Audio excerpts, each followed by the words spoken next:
What's up guys? Good morning guys. So may unit na ngayon guys, Isuzu D-Max.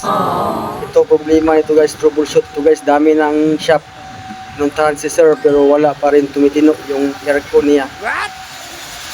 Ang problema nitong aircon guys, pag mainit ang panahon, uminit sa loob ng cabin. Pag gabi siya magbiyahe, lumalamig din cabin.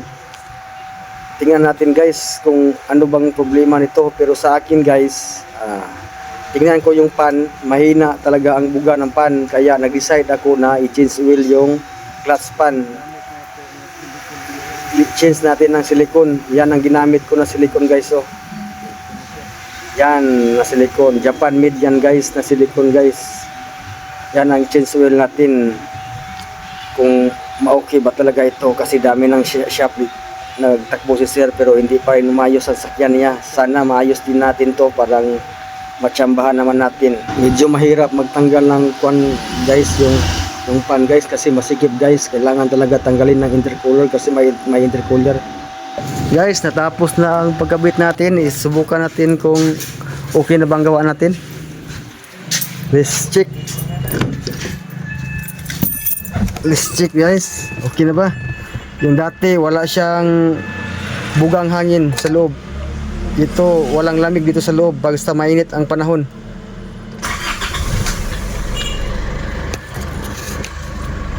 Mainit na pa ngayon guys. Oh, ang lamig na guys yung aircon. Yung dati walang lamig, matagal pa siya lumalamig. Oh, pero may check engine to guys, pero hindi pa pinayos sa ari. Ang ayusin lang natin, yun lang, aircon lang, kasi mawala ang lamig basta mainit ang panahon.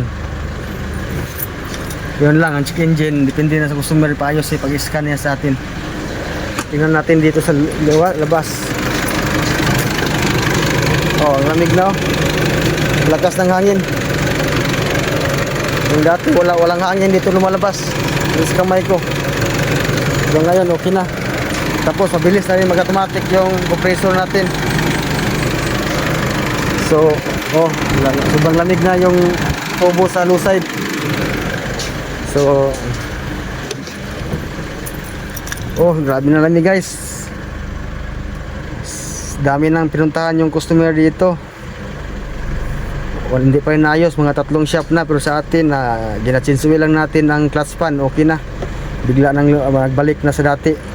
Thank you for watching guys. I see you next vlog.